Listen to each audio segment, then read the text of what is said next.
Muy buenas noches amigos y bienvenidos a una edición más de Enfoque. En esta semana en el que acabamos de celebrar esa misa de acción de gracias por el pontificado de don Braulio Rodríguez Plaza y nos preparamos para la toma de posesión del nuevo arzobispo de Toledo, don Francisco Cerro, queremos hacer una perspectiva histórica de a qué nos referimos cuando hablamos de la Archidiócesis de Toledo y de sus arzobispos, sin personalizar, sin detenernos uno a uno en los 120 pontificados, sería un programa que nos iría un poquito de tiempo, pero sí queremos dar esa trascendencia, ¿no? De decir por qué Toledo, por qué la sede primada sigue siendo Toledo y por cuál fue su impronta en la historia de España. Vemos nuestro vídeo y empezamos en un instante.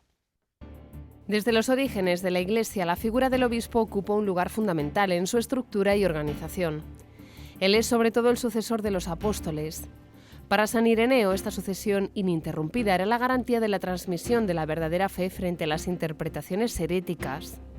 A estas funciones espirituales de enseñar y santificar a la Iglesia particular se añadieron las de gobierno y administración de los bienes temporales, sobre todo después de que el emperador Teodosio reconociera al cristianismo como la religión del Estado. A partir de ese momento, la púrpura, cuyo uso estaba limitado a los miembros de la familia imperial, pasa a ser el distintivo de la dignidad episcopal. El obispo, por tanto, tiene que enseñar, santificar y regir a la Iglesia. Pero en el caso de la sede toledana, siguiendo a San Ireneo, es que son eslabones de una cadena que comienza con el legendario San Eugenio del siglo I y llega hasta nuestros días. Por el hecho de ser Toledo la urbe regia, desde siempre el arzobispo ha gozado de una particular relevancia en los asuntos del reino, junto al monarca. La presidencia de concilios, el auxilio en la guerra, el consejo en la paz, las celebraciones litúrgicas de los acontecimientos familiares. Esta colaboración con la corona se especifica a lo largo de la historia de España en pontificados como los de Jiménez de Rada, Albornoz, Mendoza, Cisneros o el cardenal Lorenzana. El arte es siempre el mejor espejo de una sociedad, su fedatario más convincente, y en la sala capitular de Toledo podemos encontrar una magnífica galería de retratos de los arzobispos de Toledo que nos hablan no solo de la sucesión apostólica y de la primacía de la sede toledana, sino que además constituye un excelente repaso a la historia de la Iglesia y a la historia de España. Desde Cisneros, como primer retrato realizado por Juan de Borgoña, hasta nuestros días con la reciente incorporación del retrato de don Braulio Rodríguez Plaza, arzobispo número 120 de la diócesis de Toledo. En palabras del cardenal Francisco Álvarez, recogidas en el prólogo del catálogo de la exposición Los arzobispos de Toledo y la Universidad, la Iglesia de Toledo y sus arzobispos han sabido siempre estar presentes en las realidades del mundo y de manera muy especial en el ámbito de la caridad, de la cultura y de la educación. Sus esfuerzos en estos campos, motivados por la fe, dieron origen a grandes obras de servicio al hombre, las cuales perviven como testimonio hoy entre nosotros.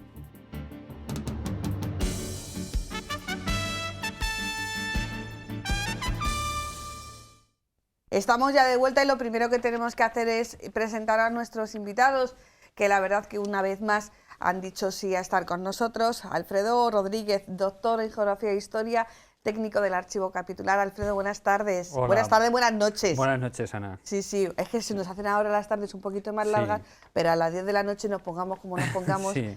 Es de noche.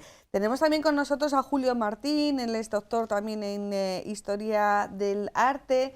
Y bueno, viene recomendado, ahora lo explicaremos porque buenas noches, Julio. Buenas noches. ¿Y quién es el que recomienda a quién? Pues el profesor Carlos Bizuete, que ha recomendado a Julio Martín. El profesor Carlos Bizuete es doctor, profesor titular de la Universidad de Castilla-La Mancha, de la Facultad de Humanidades. Profesor Carlos Bizuete, buenas noches. Muy buenas noches. ¿Este escenario no le suena tanto? No. ¿Le gusta más o menos? Han pasado, decía Julio cuando bajábamos al local, digo, pues 400 programas que he hecho yo ahí abajo. Bueno. Sí, es totalmente, mucho más moderno, más... Yo claro, ya voy siendo vintage, que dicen ahora los modernos.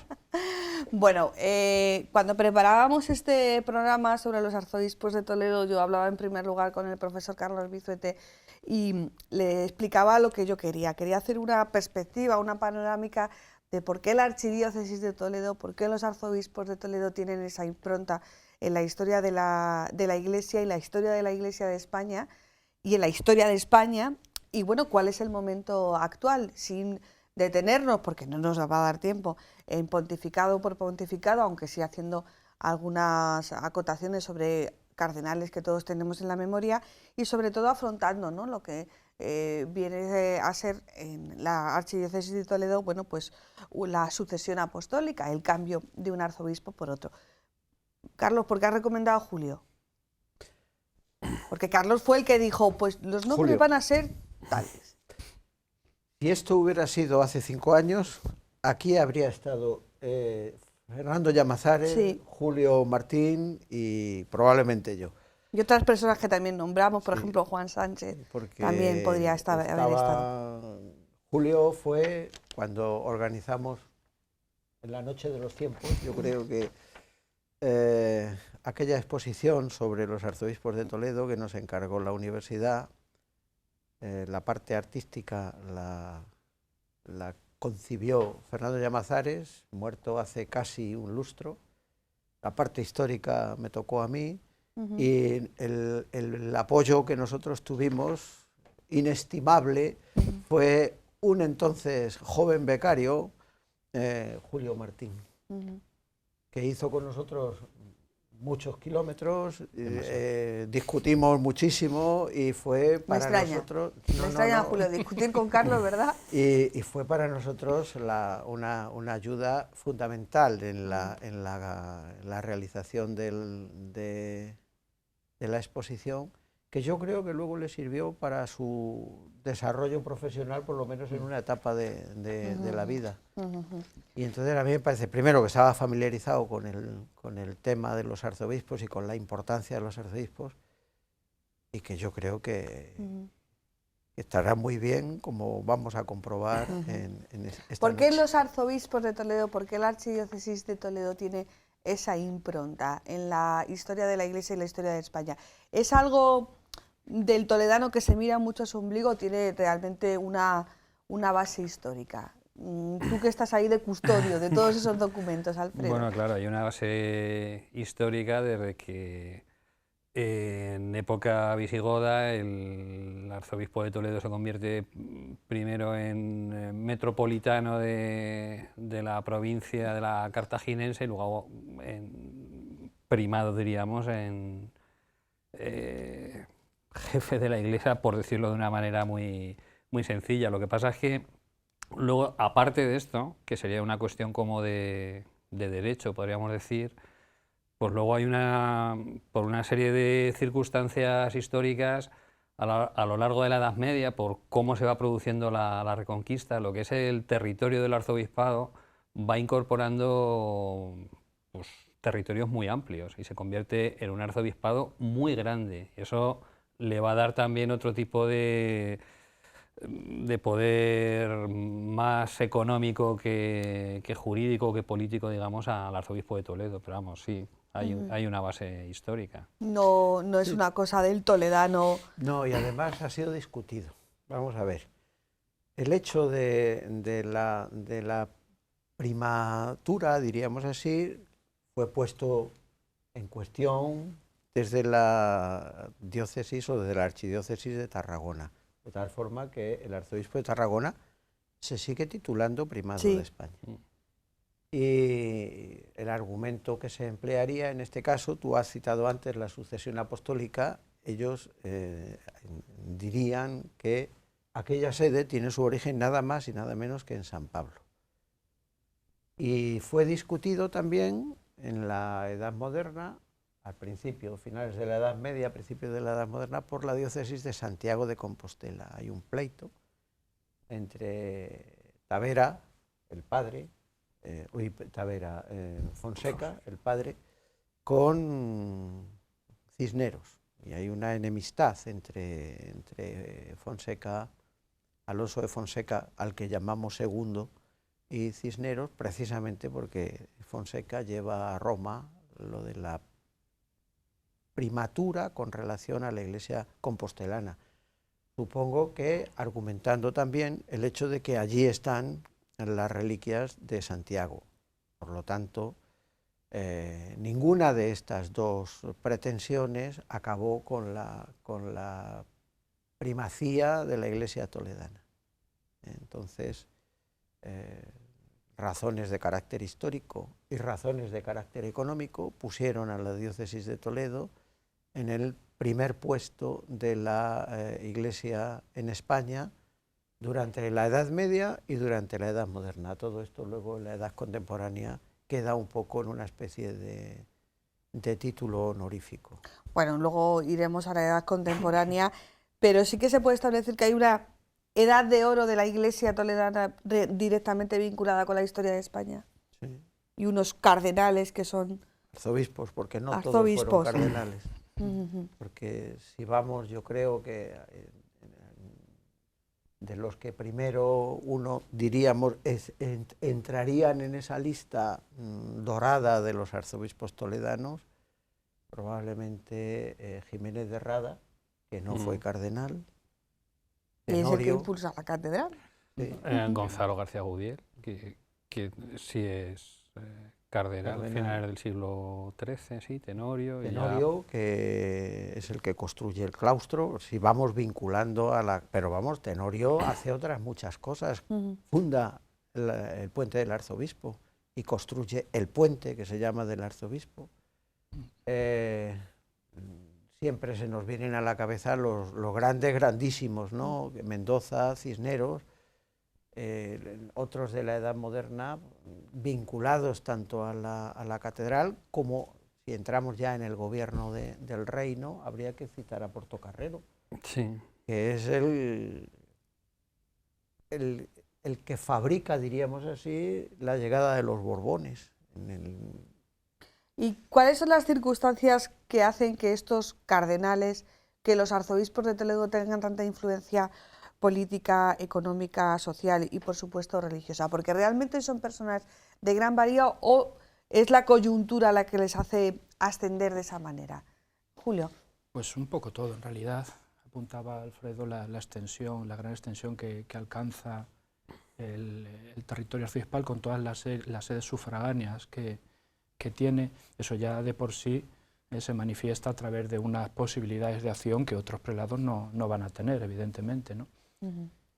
Luego, a la hora de elegir arzobispo, claro, hay muchos factores que pueden actuar, desde luego. Sí hubo arzobispos de gran valía, otros a lo mejor no tanto, pero incluso en aquellos que no alcanzaron la misma gloria con el paso del tiempo, siempre encontramos, por esa importancia que tienen, incluso en la época en la que una vez que la ciudad de Toledo cae bajo poder musulmán en el año 712, hasta luego la Reconquista en el año 1085, uno podría pensar que quizá por esa razón el arzobispado hubiera sido algo menos importante, sin embargo mantiene toda la importancia y toda la influencia, no plena en el sentido de que no puede ejercer un dominio sobre determinadas cuestiones, pero sí desde el punto de vista simbólico, desde el punto de vista ideológico. Por ejemplo, cuando Alfonso I el Casto en Asturias, en el reino de Asturias, traslada la capital a Oviedo, cuando ya el reino empieza a crecer, empieza a edificar templos, la Catedral de El Salvador, sus palacios personales y demás, y se dice en las crónicas de la época específicamente que está intentando construir en Oviedo una nueva Toledo, esa idea de la Toledo, la ciudad que se ha perdido, ese reino que se ha perdido y que de alguna manera de momento se emula y en el futuro se prevé o se quiere recuperar. Lo toledano sí que presente en todo ese tiempo, en episodios que a veces, no por escabrosos, dejan de ser interesantes. Por ejemplo, la polémica que mantienen el arzobispo de Toledo, Lipando, ¿verdad?, con Beato de Liébana. Claro, los insultos que se profieren mutuamente, pero con trasfondo teológico, no son tampoco insultos gratuitos en un momento dado. Y que repercuten luego en la supresión del rito. Claro, efectivamente. Eso lo estudió Juan Francisco Rivera. Sí. Tiene un libro que se llama El Lipando, el adopcionismo del Lipando de Toledo. Bueno, y esa impronta, porque claro, muchas veces cuando analizamos lo más reciente que tenemos así en la memoria, pues es por ejemplo la gran exposición que se hace sobre Cisneros, se habla de ese cardenal franciscano que llevó los destinos de un imperio, como que era confesor de la reina y tal. parece que cuando hacemos los juicios históricos sobre los arzobispos de Toledo, pues nos quedamos solamente en la clave política, que tiene su importancia, pero que no es la única, ¿no? ¿Por qué eran tan requeridos por la corona? ¿Porque realmente eran buenos o porque no había más? Yo creo que, vamos a ver, se elige para ser arzobispo de Toledo a personas de valía, que tendrán luego, yo no sé si por ser arzobispos, influencia política, o que han alcanzado el arzobispado por tener influencia política. En algunos de los casos se trataría, diríamos así, de premiar a alguien con unas rentas enormes, que eran las que tenía el arzobispado de Toledo, a alguien que ya se distinguía por su faceta de carácter político. Entonces, a lo mejor ahí los aspectos religiosos priman menos. Pero hay otros, que como en el caso de Cisneros, que ha sido elegido, creo yo que equivocándose los reyes, porque pensaban que podría ser más manejable. Y le salió con que, una vez asumida la dignidad del episcopal y como arzobispo de Toledo, pesó en él ese encargo, ese ministerio que llevaba aparejado el gobierno de esta diócesis. La pretensión que tenían los reyes, documentadamente escrita, era dividir la diócesis, creando 2 diócesis más, de tal manera que la diócesis de Toledo fuera dividida en 3 diócesis, una con sede en Alcalá, otra con sede en Talavera y la sede de Toledo. Había terreno para dividir. Claro, para restarle poder político o influencia económica. Claro, es que ellos durante la guerra civil, Carrillo se les pone enfrente y es que tenía fortalezas, tenía tropas y tenía dinero, mucho dinero. Entonces, es un poder que, dependiendo de quién sea el arzobispo, si está a favor o en contra, podríamos decir, de los designios de la corona, pues se puede enfrentar en aquella puede ser enemigo o aliado. Esto es. En aquella situación turbulenta en la que se vieron ellos en la conquista del trono, que es el título de uno de los libros de Suárez, cuando cuenta cómo es el ascenso de Isabel y Fernando para tratar, bueno, eso que ha recreado la serie Isabel en la televisión, para muchos la Biblia, ¿no? Pero bueno, esa conquista del trono se hace con el apoyo de alguien que es Mendoza, que no es arzobispo de Toledo, pero es arzobispo de Sevilla, y en contra de Carrillo, que es arzobispo de Toledo. Por lo tanto, a la muerte de Carrillo, el que es elegido es Mendoza. Y cuando Mendoza muere, la idea sería: fragmentemos el arzobispado eligiendo a alguien que puede que se conforme, que sería que sea un poquito más voluble de voluntad. Eso es. Y resulta que él lo que dice es: bien, esto es lo que yo he recibido y es lo que tengo que transmitir. Y por lo tanto yo no me voy a plegar, porque yo tengo aquí los mecanismos para aplicar, en el caso de Cisneros, una serie de medidas de reforma de la Iglesia. Ojo, que Mendoza no sería un arzobispo de la alta nobleza, pero también tenía clarísimamente claras, diríamos, las ideas de las medidas de reforma de la Iglesia. Él hace una serie de reuniones del clero en las que se van a ir poniendo las bases de esta reforma. O sea que podemos decir que, por ejemplo, en el caso de Cisneros, digamos que sí que tuvo independencia frente a los reyes, que no fue por... Sí, porque... ¿Esa independencia se ha mantenido en el resto de arzobispos? Pues hay que ir, digamos, caso por caso, porque, claro, luego estoy pensando que hay incluso, en este momento, pues son los reyes quienes a través del patronato regio nombran no solamente al arzobispo de Toledo, sino a todos los obispos del reino. Proponen. Bueno, vamos a decir, sí, proponen que al final nombran porque envían una terna y el primer nombre es el que... Pero es que queda muy fuerte decir nombran, ¿no? Ellos proponen y es el Papa el que nombra, pero están señalando claramente, ¿no? Mandan una lista con 3 nombres y el primer nombre de esa lista normalmente es efectivamente lo nombra el Papa a propuesta de... Pero bueno, al fin y al cabo, tanto pues, Felipe IV como Felipe V sugieren que sean nombrados sus hijos, que son pequeños. Entonces, uno tiene como 8 años y otro tiene 10. Entonces, claro, en estos casos hablar de independencia, que en realidad estos arzobispos no son arzobispos, son arzobispos de título, digamos que quien gobierna la diócesis es un obispo auxiliar, un eclesiástico, que es el que habría que gobierna decir la que ellos son diócesis. eclesiásticos para poder gozar de las rentas, pero es el caso del cardenal Infante y el infante... Fernando o sea, el hijo de Felipe IV, cardenal Infante Fernando de Austria y el Luis de Borbón. Luis de Borbón. Pero además de esa influencia política, económica, influencia territorial, todo esto hay que contemporizarlo en el tiempo en el que está, claro, porque ahora como que nos cuesta mucho entenderlo y sobre todo si le aplicamos el análisis de nuestras claves. Claro, nosotros ahora dicen que los cardenales iban a la guerra con los reyes y como que nos cuesta mucho entenderlo, pero hay que contemporizarlo. Pero ellos también hicieron aportaciones desde el punto de vista del mundo del arte, de la cultura, la creación de instituciones sociales y caritativas, que quizás eso no ha sido tan valorado en ese análisis a corto plazo, que parece que el arzobispo de Toledo era todo política. Así que hicieron aportaciones, algunas de ellas todavía vivas, ¿no? Y bueno, vamos a contar de la catedral y del archivo, ¿verdad, Alfredo? Sí, pero bueno. Es por el dinero, vamos a ver, las rentas del arzobispado son tan potentes que permiten el mecenazgo.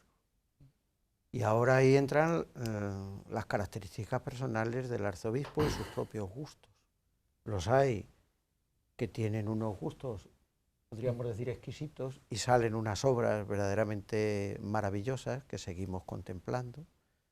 Y hay otros que no tienen tanto gusto y entonces pues o se gastan el dinero en instituciones que luego han ido desapareciendo.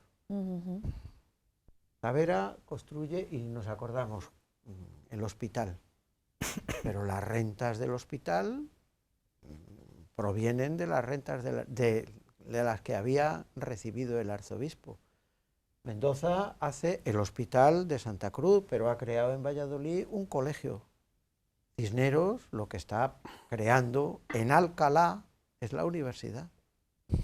Y hay otros que lo que se hacen es una capilla funeraria. No sé si me explico. Cada uno... Julio. Pero en cualquier caso, si esa misma potencia, capacidad de acción, generalmente sí que da frutos interesantes, al menos desde el punto de vista de la historia del arte.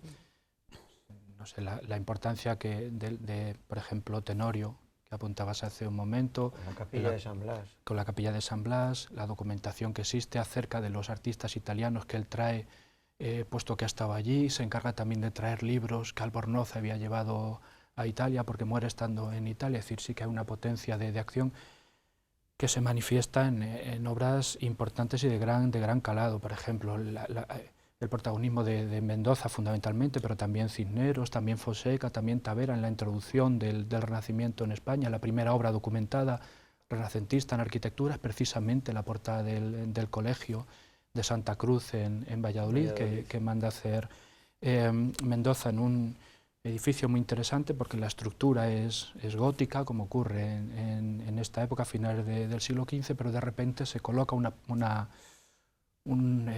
portada retablo, en realidad, que en lugar de ser gótica, como puede ser la del Colegio de San Gregorio, también en Valladolid, el actual Museo Nacional de Escultura, pues es ya renacentista, claramente renacentista, con su almohadillado y demás. Entonces, la primera obra renacentista, su gran sepulcro dentro de la capilla mayor, ¿no? No puede ser más clásico, más clasicista en su concepción, en su idea, pero no solamente en las obras que patrocina, en realidad en todo un conjunto mayor de iniciativas que a veces pasan más desapercibidas, como apuntabas hace un momento, por ejemplo. se me viene a la cabeza en este momento la relación que existe entre Luis María de Borbón, el cardenal Borbón, a caballo del siglo XVIII y XIX, y Goya, por ejemplo. La historia esta es conocida, pero muy interesante, ¿no? En principio, cuando Carlos III accede a la corona española, se encuentra con un problema sucesorio. Sus hijos no han nacido aquí, han nacido en Italia, puesto que él estaba gobernando en Nápoles. Tiene un problema porque, según el reglamento régimen interno de la corona, quien le toca heredar, el príncipe heredero, tiene que haber nacido en territorio español.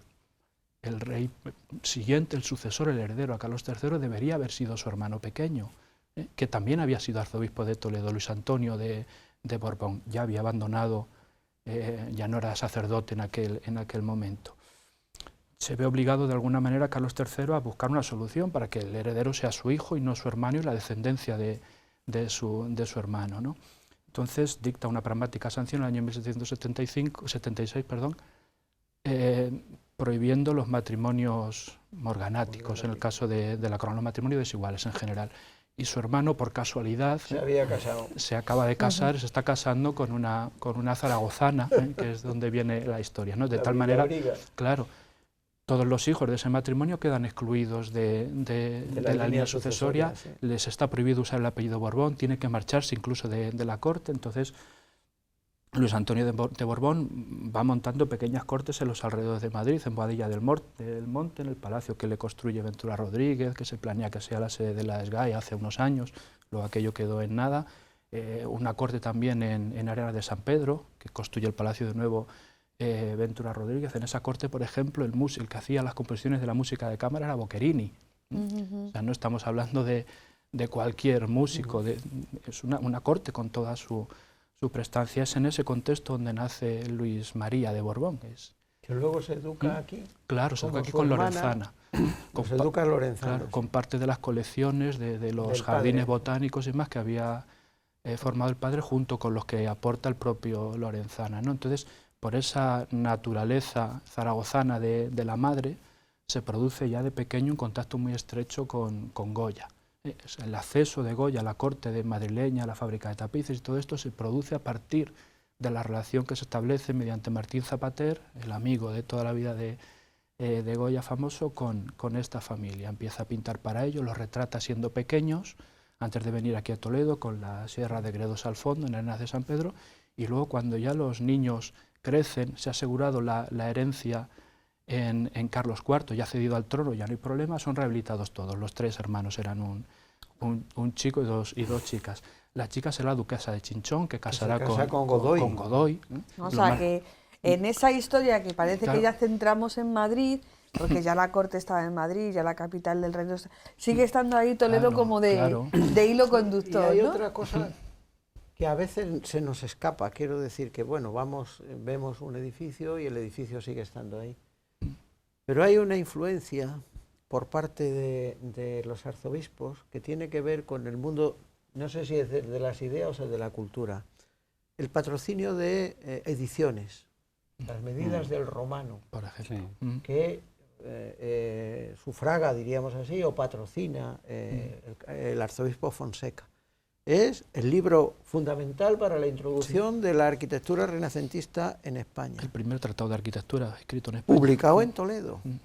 Las otras ediciones que están patrocinadas por Cisneros, por ejemplo. Las colecciones de obras que ellos han comprado y que hoy forman parte de la biblioteca, no solo de la biblioteca capitular, sino de la biblioteca que está en el Alcázar. Bueno, la biblioteca capitular que la inicia son los libros de Tenorio.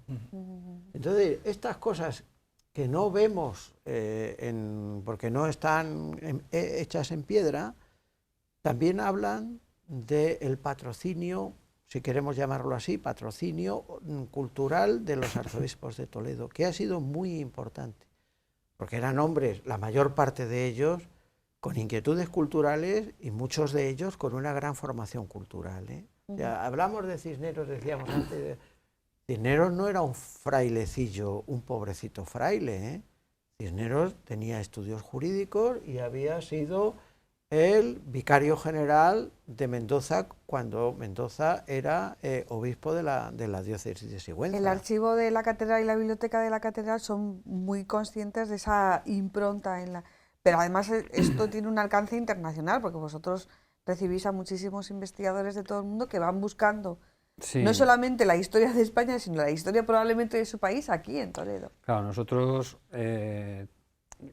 tenemos un reflejo o huella de los arzobispos, aunque los arzobispos tienen su propio archivo, que es el archivo diocesano, que no es el nuestro, pero claro, hay algunos que tienen un protagonismo. Citaba Carlos a Tenorio, que es digamos, el que inicia la biblioteca de la catedral, el que dona sus propios libros, algunos de los cuales pues 700 años después pues siguen estando en perfectas condiciones, pero claro, hay algunos, pues el caso de Lorenzana cuando está en Roma, que consigue convencer al cardenal Celada para que le done su biblioteca. Entonces esa biblioteca queda depositada en la Catedral de Toledo, y es el motivo por el que muchos investigadores extranjeros vienen a consultar determinados manuscritos que están aquí y que algunos tienen pues bastante valor histórico, artístico o documental. Bueno, yo creo que es un repaso, ya insisto en que no podemos ir Pero pontificando. tú habías preguntado la Edad de Oro, tú fíjate, estamos ampliando el campo desde... Hemos empezado, yo creo que esto empezaría con Jiménez de Rada, quizás. Sí. Y hemos llegado hasta el siglo XVIII, principios del siglo XIX. Vamos al siglo... A partir de entonces la cosa cambia. Claro, ahí quería yo llegar. Vamos al siglo XIX, que es el siglo que de una generación entera de españoles podemos decir que nunca llegábamos a terminar de estudiar en el cole, porque se llegaba a mayo, llegamos al 19, no, ya las vacaciones y tal. Quizás hay una fecha clave que probablemente sea la desamortización, para ese cambio de lo que representaba la Iglesia en España a partir de la desamortización de un siglo tan convulso en el que pasan tantas cosas. Yo creo que la Iglesia asume otro poder, otro lugar, otra composición dentro de la sociedad española. Hay una cita en el catálogo de arzobispos de Toledo y la Universidad Española del profesor José Manuel Cuenca Toribio, donde, bueno, de alguna manera dice que al paso que amenguaba el peso específico de la Iglesia y el influjo directo en la colectividad nacional, aumentaba la Iglesia de Toledo su valor histórico como fundente esencial de la personalidad y la acción de España en la historia. La España del pasado fue en buena parte la España del arzobispado de Toledo. ¿Qué pasa en la desamortización? Lo que le pasa a la Iglesia de Toledo es un signo de los tiempos. La historia tenía que ir por ahí. Julio. Sí, sí, porque no es un fenómeno además exclusivamente español, en realidad pasa en todas partes y en algunos lugares de forma bastante más acusada que aquí, como por ejemplo Francia, como consecuencia de la Revolución Francesa en el año 1789, se expulsa a clérigos que son recogidos en muchos casos aquí por el propio Lorenzana y demás. Y tampoco fue la desamortización tan intensa aquí como de hecho sí ocurre en Francia. En realidad, ¿qué es la desamortización, ¿no? Según el derecho canónico y la práctica ancestral, los bienes de la Iglesia no se pueden alienar, no se pueden vender, no se pueden hipotecar, porque la Iglesia en realidad no es propietaria de esos bienes. La jerarquía eclesiástica es administradora, pero no propietaria. Por lo tanto, esos bienes no se pueden poner en circulación económica. Lo que se pretende en la desamortización es que todos esos bienes, que en este caso están en manos de las órdenes religiosas, vuelvan a estar otra vez en circulación y por lo tanto generen riqueza. Más allá de que el proyecto no saliera como los liberales que ponen en marcha la iniciativa pensaban, tiene un impacto evidentemente muy fuerte en todo lo que es el patrimonio inmueble de las órdenes religiosas, los fondos de los que se nutre actualmente la Biblioteca Nacional, el Museo del Prado, aparte de las colecciones reales, está ahí, en los bienes que se incautan en ese contexto desamortizador. Pero no solamente tiene importancia la desamortización, también tiene importancia en ese sentido la supresión del diezmo, claro, que es contemporánea. Las Cortes de Cádiz los dejan... Claro. que es la ruina, pero decisivo. la desamortización afecta a las órdenes. El diezmo afecta a las parroquias, a las diócesis, porque los frailes no cobraban el diezmo, pero las parroquias sí. Y la catedral también, y el arzobispo también. Por lo tanto, en el momento en el que, si decíamos antes, la diócesis de Toledo es muy grande. Como es muy grande, tiene unas rentas porque hay mucho diezmo que se paga. Si tú suprimes el diezmo en las Cortes de Cádiz, a partir de este momento has dejado a toda la Iglesia, o sea, los obispos, las catedrales y las parroquias, todas, sin ese nivel de ingresos. Con lo cual, amenazan la ruina, el mantenimiento o el sostenimiento de los edificios, el mantenimiento del culto y demás.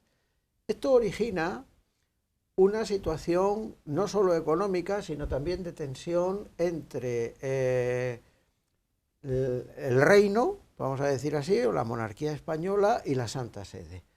A partir de la aprobación de las medidas desamortizadoras, el Papa no va a hacer caso a la propuesta de renovación en el momento en el que hay un obispo que se muere, cuando remiten la terna sí, se va a ir difiriendo el nombramiento. Esto originará, en el caso americano, un caos, diríamos así, de sedes vacantes enormes, una vez que se separan de España, y en el caso toledano, la sede vacante entre Inguanzo y Bonel, que dura 11 años, sí, con la presencia de un obispo intruso, que es el obispo nombrado por el gobierno, pero que no recibe el nombramiento por parte de la Santa Sede. O sea, que en la diócesis de Toledo hemos tenido de todo. Hemos tenido de todo. Yo esto no lo sabía. Ya habíamos tenido otro en el siglo XVIII, en otro periodo de esos de tensión. En otro periodo de tensión, pero claro, como está diciendo Carlos, en este del 19,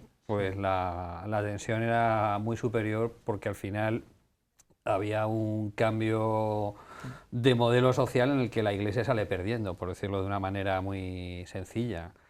Y esa pérdida pues va a afectar a las parroquias, a las catedrales y a todos los obispos, incluyendo al arzobispo de Toledo. Eso se soluciona con el concordato. Cuando firma el Reino de España y la Santa Sede el concordato de 1851, sí, a partir de eso dice, bueno, vamos a ver, como los hemos dejado sin bienes, el gobierno se va a comprometer a la creación de una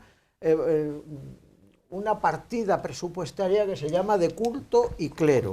Y a partir de este momento será el gobierno el que proporcione los recursos necesarios para la congrua sustentación de los sacerdotes, de los obispos, pero vamos a reducir el número de colegiatas, vamos a establecer cuántos canónigos va a haber en cada catedral, vamos a hacer una gradación de... O sea, que es una especie de intervención. Esto sí, es. Intervención política económica. Por parte, del gobierno, con el acuerdo con la Santa Sede, y entre otras cosas, deciden que esta diócesis, que es tan grande, tan grande, tan grande, hay que fraccionarla, y entonces aparecen... Lo que no pudieron hacer los Reyes Católicos. En principio sobre el papel, y luego se va a llevar a la práctica la creación del obispado de Ciudad Real, en principio, primero, que sí, es vinculado a las... ¿Cómo se llamaba? A las órdenes. A las órdenes militares, y en principio dirán, bueno, y hay que crear un obispado en Madrid. Se tardará en la separación, pero... comienzan a diseñarse una nueva geografía eclesiástica en el concordato. La Iglesia española, en general, las órdenes religiosas desaparecen porque se suprimen y sus bienes son desamortizados. Pero la Iglesia diocesana, el clero regular, o sea, el clero secular, sufre muchísimo precisamente con la desaparición del diezmo. Y luego la intervención, diríamos así, el acuerdo para volver a tratar de regularizar la situación, se hace a través del concordato. Pero esa decadencia política de la decadencia de influencia política del arzobispo de Toledo, de la diócesis de Toledo, ¿se corresponde con un estado de ánimo social, económico, o bueno, las circunstancias fueron así? Porque estamos hablando, todavía no existe Madrid, como diócesis. Como diócesis no. El proceso en realidad es muy complejo, porque no es un proceso lineal en el que haya una voluntad continuada por parte de los gobiernos de turno por echar abajo a la Iglesia de alguna manera, hacer que decrezca su importancia, su peso social. De hecho, más bien, en algunas ocasiones lo que se busca precisamente es lo contrario. O sea, una de las contrapartidas del concordato, lo que se pretende a través del concordato es que la Iglesia asuma un papel de pacificador social. En el caso francés, incluso esto es más acusado todavía, porque a partir del concordato del año 1801, que firma Napoleón con la Santa Sede, que es el modelo del concordato que se firma aquí en España, aparece el funcionario del Estado eclesiástico. Los sacerdotes son funcionarios del Estado. Y se mantiene así durante todo el siglo XIX, en realidad, hasta la ley de separación de 1905. Eso es, efectivamente. Que, por cierto, tiene cierta relación también con Toledo, porque hubo una campaña en contra de esa separación de la Iglesia y el Estado que ponía en riesgo, según las partes más conservadoras, digamos, del espacio político francés, ponía en riesgo la conservación de las iglesias, particularmente una campaña de Maurice Barré, las pequeñas iglesias que se derrumban. Maurice Barré, que tiene una calle, la calle de la Bajada del Barco aquí en Toledo, está dedicada a él porque escribió un libro luego posteriormente sobre el Greco y todo esto, ¿no? Eso tiene que ver con cuando se quemó Notre Dame. Notre Dame es del Estado, no es del arzobispo claro. de Eso sorprendió París. mucho los medios españoles, claro. que Notre Dame Claro. era del Estado y la responsabilidad de su conservación, Sí, mantenimiento es y del restauraciones del Estado. Y las Algo iglesias que no pasó en España, aunque se dieron pasos para que Claro. pudiera haber pasado, ¿no? Y las iglesias de los pueblos también. Sí, las iglesias de los pueblos son propiedad de los ayuntamientos, igual que las escuelas aquí en España, lo mismo, bajo el mismo régimen. Entonces sí, se avanzó en ese camino, pero no se llegó o sea, no sé realmente si el Estado tuvo realmente la voluntad de que eso sucediera, de asumir como funcionario al clero. En realidad no. Eso está ya en la política josefina, pero no de nuestro José I, sino del emperador de Austria. Entonces, hay una manera de decir, bueno, en cada uno de los pueblos tenemos un representante, diríamos así, que es el sacerdote. A él comienzan a dirigirle las circulares para que los lea en la misa dominical, y es la manera de poder llegar a todos los rincones. Sí, pero estamos hablando otra vez de un intervencionismo. Totalmente, ¿no? claro. Nos van a quedar 5 minutos y no quiero yo que nos pase como en el colegio, que no lleguemos al siglo XX o al siglo XXI. Ya decíamos que era un repaso muy rápido. ¿Cómo ha sido este siglo XX para la Iglesia de Toledo, para los arzobispos de Toledo? Un siglo XX también muy convulso en la historia de España, pues con la guerra civil. Y vosotros, ya os una opinión, si ¿creéis que la Iglesia de Toledo ha encontrado su lugar dentro de España y dentro de la sociedad española? ¿Se ha redimensionado? Bueno, ha mantenido un poco su tradición, en el sentido de que el arzobispo de Toledo sigue siendo el primado, que hoy por hoy es algo honorífico meramente, no tiene ningún poder, es una cuestión de precedencias, diríamos, pero de alguna manera pues mantiene esa tradición y se ha adaptado en la medida en que también la Iglesia ha cambiado. Es decir, pues en el siglo XX ha visto surgir las conferencias episcopales, otro sistema de organización, y yo creo que, bueno, pues que la Iglesia en Toledo se ha adaptado como en todos sitios. En el siglo XX, diríamos, hay grandes arzobispos. No han tenido ya el poder político, diríamos así, pero sí han tenido una influencia, se puede considerar una influencia moral, sobre todo sobre la Iglesia nacional. Los arzobispos, en la primera mitad del siglo o hasta la guerra, presiden una institución que se llamaba la Conferencia de los Metropolitanos. Y que el antecedente no de la conferencia no es exactamente lo mismo, pero podríamos decir que se encontraría, si queremos, las raíces de lo que luego acabarán siendo las conferencias episcopales, que es una consecuencia del Concilio Vaticano II.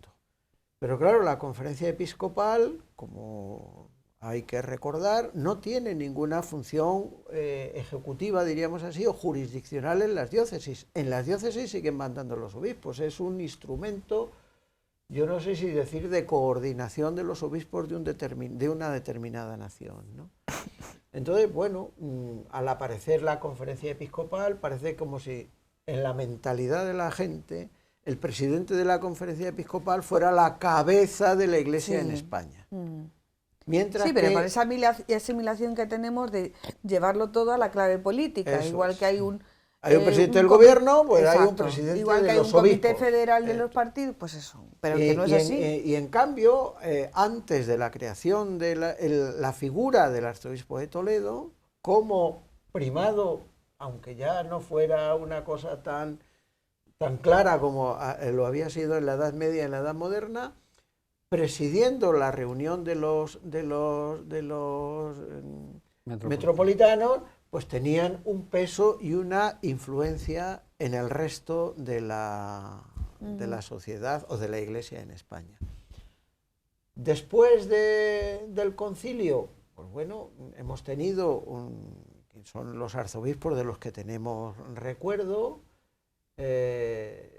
la figura de don Vicente Enrique y Tarancón, que además se dio la casualidad de su traslado de la diócesis de Toledo a la de Madrid, lo que hubiera parecido antiguamente como una especie de descenso al dejar una sede, la sede primada para ir a la... Pero claro, entonces empezó a pensarse que quizás la sede más importante para las negociaciones con el gobierno tendría que ser Madrid. La sede de Madrid. Pero bueno, después sucedió a don Vicente, don Marcelo, que tuvo una influencia notabilísima, no política, pero sí yo creo que una influencia de carácter moral en España, en toda España y en la Iglesia española. Y después de don Marcelo los tenemos presente porque están vivos los siguientes sucesores, don Francisco, don Antonio y don Braulio. Entonces yo creo que aunque no tengan el peso político que se le podría decir, bueno, lo han perdido, pero siguen teniendo un peso moral en cuanto a su importancia, diríamos así, con relación a la Iglesia en España y su participación en las comisiones y en los órganos de la conferencia episcopal. 2 minutos, Julio. Yo, sinceramente, si me viera en el lugar, sí, ¿verdad?, del arzobispo entrante, cosa que obviamente no va a suceder, gracias a Dios, y yo pensara que en un momento dado en el futuro mi retrato iba a estar colocado ahí en la capitular, sinceramente sentiría mucho miedo. Pánico, entiendo que es una situación delicada, ¿no? El ser pues heredero de toda esta tradición, de toda esta impronta de la que estamos hablando, y saber, en unos tiempos que han cambiado, con un peso en la Iglesia que ya no es el que fue, saber mantener ese pulso y convertirse en un eslabón más de esa cadena ininterrumpida de arzobispos me parece una labor...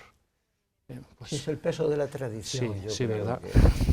Y Alfredo, todo esto, bueno, nos has traído una panorámica de libros. Te agradecemos 2 cosas. Primero, que nos los hayas mostrado, y segundo, que los hayas traído, porque los has traído tú a pulso. Porque estamos muy cerquita. Bueno, hay muchas lecturas, las que se puede... Comentábamos antes de comenzar que los archivos personales de los arzobispos de Toledo los custodia el archivo diocesano y tiene que pasar un tiempo hasta que se abran, ¿no? Sí, bueno, tanto el derecho canónico como el derecho civil también ocurre lo mismo con un archivo personal que no sea de una persona de la Iglesia. Sí, por ejemplo, del presidente del gobierno, por ejemplo. Del gobierno, o de una persona anónima también. Claro. Tienen que pasar determinados años hasta que eso se abra la consulta. En la catedral sí tenemos bueno, físicamente está guardado ahí, aunque todavía está cerrado a las consultas, el archivo de don Marcelo, el archivo personal, que está don Santiago Calvo, que fue su secretario, trabajándolo y organizándolo. Y bueno, yo he traído un poco algunos de los muchos libros que se han publicado sobre arzobispos de Toledo, algunos están dedicados a un único arzobispo, otros pues son más corales y hablan de varios, pero bueno, hay mucha bibliografía y alguien, si tiene un interés particular por algún arzobispo, seguro que va a encontrar una publicación. Y en esa clave, ¿no? Que no solamente fueron grandes influyentes políticos, sino que también aportaron mucho a los diferentes ámbitos de la sociedad, y yo creo que nos quedamos también con lo que ha dicho Julio y con lo que ha dicho Carlos, ¿no? Que siguen siendo una referencia en la vida de la Iglesia española y en la sociedad española y toledana. Y que esto de los arzobispos de Toledo no es algo que nos hayamos inventado los toledanos, ¿no? Que tenemos donde agarrarnos, ¿no? Pues, hombre, no será el primero, San Eugenio I, pero desde el primero del que hay constancia, Melencio, que firma las actas del Concilio de Elvira a principios del siglo IV, hasta don Braulio, quitando a ese San Eugenio hipotético, han pasado 119. Don Braulio es el 120. El 120. O sea que algunas razones históricas ahí. Muchísimas gracias a los tres por haber venido hasta aquí para hablar de los arzobispos de Toledo. Nuestra recomendación es cualquiera de los libros que tenemos en la mesa. Pasarse por la página del archivo capitular para dar una vuelta de lo mucho que tenemos, y cualquiera de las publicaciones, las del profesor Julio Martín, sobre todo en la desamortización y en el siglo XIX, y las publicaciones del profesor Carlos Bicute. Muchísimas gracias a los tres, buenas noches. Gracias. Y a todos ustedes, amigos, volvemos la semana que viene. Buenas noches.